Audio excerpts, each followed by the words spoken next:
మహాగణాధిపతయ నమః. శ్రీ గురుభ్యో నమః. శ్రీమాత్రే నమః. ప్రేక్షకులందరికీ స్వాగతం. షష్టగ్రహ కూటమి అంటే మనకి 6 గ్రహాలు ఒకే రాశిలో చేరడం. ఈ గ్రహ కూటములు అనేవి సహజం మనకి. ఎందుకంటే మనకి ఒక 2-3 గ్రహాలు కలవడం, ఒక్కోసారి పంచగ్రహ కూటమి, అష్టగ్రహ కూటమి, సహజంగా ఈ గ్రహ కూటములు మనకి ఏర్పడుతూనే ఉంటాయి. ఇవి కొత్త ఏమీ కాదు. అయితే ఆయన స్థానాలు అంటే అక్కడ గ్రహాలన్నీ ఒక చోట చేరడం వల్ల 12 రాశుల వారికి మంచి చెడు 2 ఉంటాయి. అంతేగాని ఆ గ్రహాలు అక్కడికి చేరిపోవడం వల్ల ఏదో అయిపోతుంది అనేది మాత్రం ఒక రకమైన భ్రమ. ఇది కూటములు అనేవి సహజం ఏర్పడడం, అంతేగాని ఇది కొత్తగా జరుగుతున్న విషయం అయితే కాదు. మరి అసలు ఈ షష్టగ్రహం కూటమి ఇప్పటి నుంచి ఇప్పటి వరకు ఉంది. మనకి 29/3/2025 నుండి, అంటే మనకి మార్చి 29 నుండి 14/4/2025 వరకు కూడా ఈ యొక్క అంటే ఆ యొక్క షష్టగ్రహ కూటమి ఉంది. అయితే ఇందులో చంద్రుడు మనకి తిరుగుతూనే ఉంటాడు. సో చంద్రుడు బయటకు వచ్చేస్తాడు. ఈ షష్టగ్రహం కూటమి ఉన్నా కూడా చూడండి, కొన్ని గ్రహాలు మనకి వెళ్ళిపోతూ, అంటే ఆ సమయం వెళ్ళిపోగానే కొన్ని నెల రోజులు ఉండే ఉంటాయి, కొన్ని 27 రోజులు ఉండే ఉంటాయి. ఇప్పుడు చంద్రుడు ఉన్నాడు, మారిపోతూ ఉంటాడు. సో వాళ్ళ యొక్క సమయం అయిపోగానే వాళ్ళు మారిపోతూ ఉంటారు. కాబట్టి 6 గ్రహాలు ఒకే చోట నిర్దిష్టంగా ఇక్కడ 29 నుంచి 14వ తారీఖు వరకు ఉండవు. ఆ గ్రహాల యొక్క మార్పు వచ్చినప్పుడు అవి జరుగుతూనే ఉంటాయి. కానీ కొద్దిపాటి సమయంలో మాత్రం ఈ షష్టగ్రహ కూటమి అనేది ఉంది. కాబట్టి దాని తర్వాత పంచగ్రహ కూటమి కింద, దాని తర్వాత చతుర్గ్రహ కూటమి కింద అది అలా నెమ్మదిగా గ్రహాలన్నీ కదులుతూ ఉంటాయి. అయితే ఇక్కడ ఇవన్నీ ఎక్కడ ఏర్పడ్డాయి? ఈ గ్రహాల కూటములన్నీ కూడా ఎక్కడ ఏర్పడ్డాయి అంటే మీనరాశిలో ఏర్పడడం అనేది ఏర్పడుతుంది. అంటే 29కి మనకి ఈ మీనరాశిలో ఈ 6 గ్రహాలు చేరడం అనేది జరుగుతుంది. మరి ఈ 6 గ్రహాలు ఒకే రాశిలో, అంటే ఇన్ని గ్రహాలు అండి ఒకే చోట అంటే ఏమవుతుంది అంటే, ఒక గ్రహము 2 గ్రహాలు ఉన్నప్పుడు ఒక రకంగా ఉంటుంది. అలాగే ఇన్ని గ్రహాలు ఒకే చోట ఉన్నప్పుడు మంచి చెడు కాస్త కొంచెం భిన్నంగానే ఉంటాయి. ఒక్కోసారి కొంతమందికి వ్యతిరేక ఫలితాలు, కొంతమందికి మంచి ఫలితాలు 2 కూడా చోటు చేసుకుంటాయి. కాబట్టి అసలు 12 రాశుల వారికి గ్రహ కూటములు ఏ విధంగా ఉన్నాయి, వీళ్ళు ఇటువంటి జాగ్రత్తలు తీసుకోవాలి అసలు చూసుకుంటే, ముందుగా తులారాశి వాళ్ళకి కానీ చూసుకుంటే వీళ్ళకి ఈ యొక్క షష్టమ స్థానంలో వీళ్ళకి ఈ యొక్క గ్రహకూటమి ఏర్పడడం అనేది జరుగుతుందంటే షష్టమ స్థానంలో షష్టగ్రహాలు ఉంటున్నాయి. అయితే ఇక్కడ షష్టమ స్థానము అనేటప్పటికీ సహజంగా పాపగ్రహాలు ఉన్నప్పుడు మంచి ఫలితాన్ని ఇస్తాయి అని చెప్పుకుంటున్నారు. అంటే ఇందులో శుభగ్రహాలు ఉన్నాయి, పాపగ్రహాలు ఉన్నాయి. కాబట్టి వీళ్ళకి ఏమవుతుంది అంటే మంచి చెడులు మిళితమై రావడం అనేది జరుగుతుంది. అంటే వీళ్ళకి ముఖ్యంగా ఈ యొక్క ఫైనాన్షియల్ గ్రోత్ అనేది మాత్రం చాలా బాగుంటుంది. ఆర్థికపరమైన విషయాల్లో అనుకూలంగా ఉంటుంది. అలాగే ముఖ్యంగా ఈ షష్టమ స్థానంలో ఉన్న గ్రహాలు వల్ల, అందులో ఇక్కడ వీళ్ళకి వ్యయాధిపతి అంటే మనకి ఇక్కడ బుధుడు కూడా నీచిపడి ఉన్నాడు. కాబట్టి ఎప్పుడైతే వీడికి బుధుడు నీచిపడి ఉన్నాడో సో వ్యయ స్థానం అంటే మనకి ఖర్చు, హాస్పిటలైజేషను ఇలాంటివి ఎక్కువగా ఉంటాయి. కాబట్టి ఇలాంటి విషయాల్లో కాస్త జాగ్రత్త వహిస్తూ ఉండాలి. ఆరోగ్య విషయాల్లో కాస్త జాగ్రత్త ఉండాలి. అలాగే ఎప్పుడు పనులప్పుడు కంప్లీట్ చేసుకోవడానికి ప్రయత్నించాలి.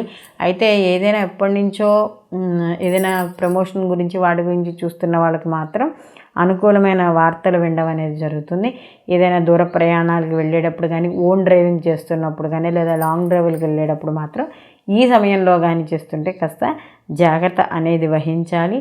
వీళ్ళు మరిన్ని మంచి ఫలితాలు పొందడానికి వీళ్ళు ప్రతిరోజు కూడా కనకదార స్తోత్రాన్ని పారాయణ చేసుకోవడం, అలాగే దీంతో పాటుగా వీళ్ళు దుర్గా కవచాన్ని పారాయణ చేయడం ద్వారా మరిన్ని మంచి ఫలితాలు పొందడం అనేది జరుగుతుంది.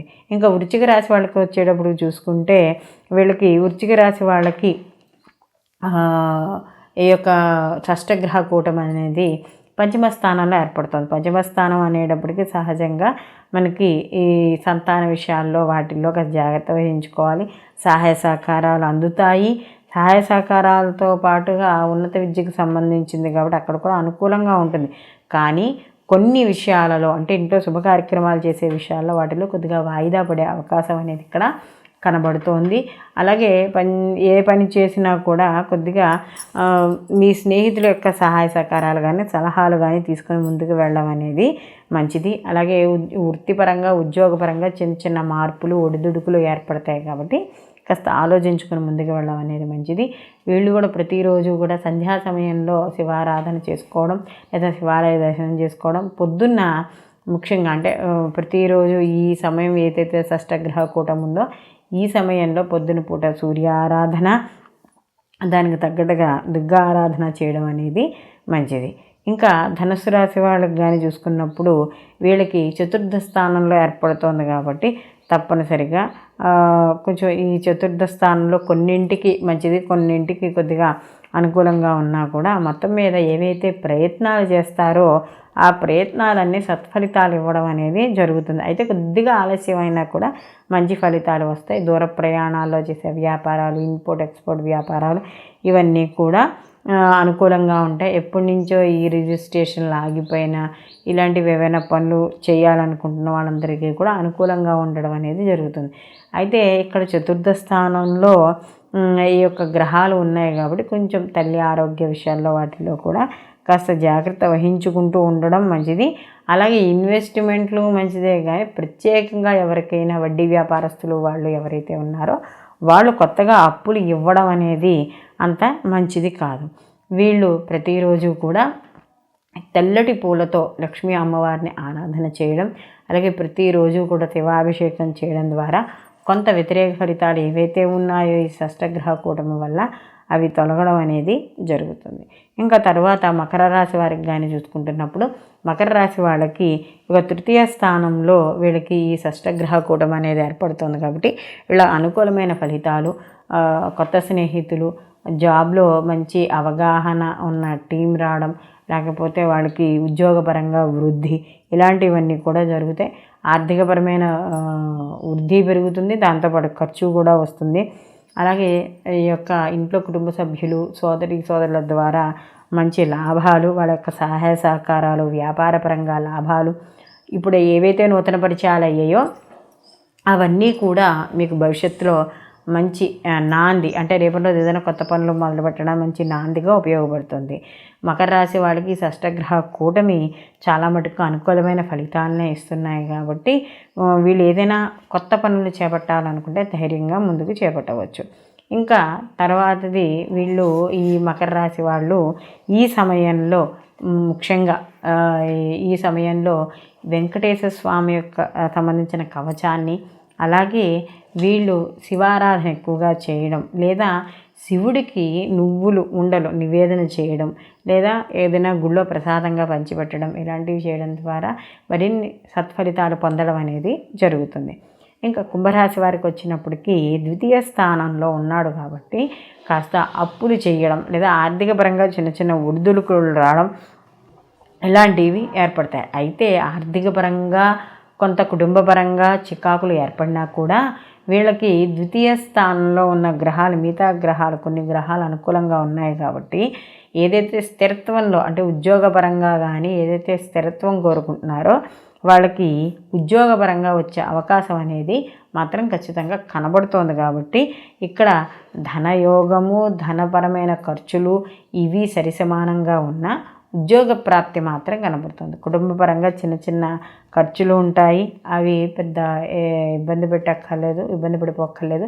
అలాగే కుటుంబపరంగా కూడా చిన్న చిన్న మనస్పర్ధలు, మాట పట్టింపులు ఉన్నా కూడా అవి మిమ్మల్ని అంతగా పెద్దగా మీరు చేసే ప్రయత్నాలకి అవి అంత పెద్దగా బాధింపవు కాబట్టి వాడి గురించి ఆలోచించాల్సిన అవసరం లేదు. దీంతో పాటుగా ద్వితీయ స్థానంలో ఈ యొక్క రవి యొక్క ఈ రవి, రాహు, శని ఇలాంటి గ్రహాల యొక్క సంచారం ఉంది కాబట్టి మాట్లాడే విషయాల్లో మాత్రం తప్పనిసరిగా కొద్దిగా జాగ్రత్తగా మాట్లాడంటే మన అక్కర్లేని విషయాలు మాట్లాడకుండా ఉండడం, లేదా అతి కోపం తెచ్చుకుని అంటే కోపంతో మాట్లాడడం. ఒకవేళ ఏదైనా కోపం ఎవరైనా రప్పించినా కూడా ఆ కోపం తగ్గే వరకు మాట్లాడకండి, లేదా అక్కర్లేని మాటలు వచ్చి వివాదాలకు దారితీసే అవకాశం ఉంది. కాబట్టి వీళ్ళు ప్రతి నిత్యము కూడా ఈ యొక్క గరిక నీళ్లతో శివుడికి అభిషేకం చేయడం ద్వారా వీళ్ళకి అనుకూలమైన ఫలితాలు పొందడం అనేది జరుగుతుంది. ఇంకా తర్వాత మీనరాశి వారికి కానీ చూసుకుంటే, ఈ మీనరాశి వాళ్ళకి జన్మలోనే ఉన్నాడు కాబట్టి, ఒకే రాశిలో ఎక్కువ గ్రహాలు ఉన్నాయి కాబట్టి అతిగా ఆలోచనలు చేయడం, విపరీతమైన ఆలోచనలు చేయడం, పని ఒత్తిడి, శ్రమ, శారీరక శ్రమ, మానసిక శ్రమ ఎక్కువగా ఉండడం అనేది జరుగుతుంది. కాబట్టి రాజకీయ పరంగా ఎక్కువగా వీళ్ళు రాజకీయ పరంగా కావచ్చు, సినీ కళారంగాల వాళ్ళ ప్రకారం కావచ్చు, వీళ్ళందరికీ మంచి చెడు రెండు ఉన్నా కూడా కాస్త ఒకే రాశిలో ఇన్ని గ్రహాలు ఉండడం వల్ల వాడు ఏ నిర్ణయము కూడా సమయాన్ని తీసుకోలేకపోవడం, కాస్త కన్ఫ్యూజ్ అవ్వడం ఇలాంటివి ఉంటూ ఉంటాయి.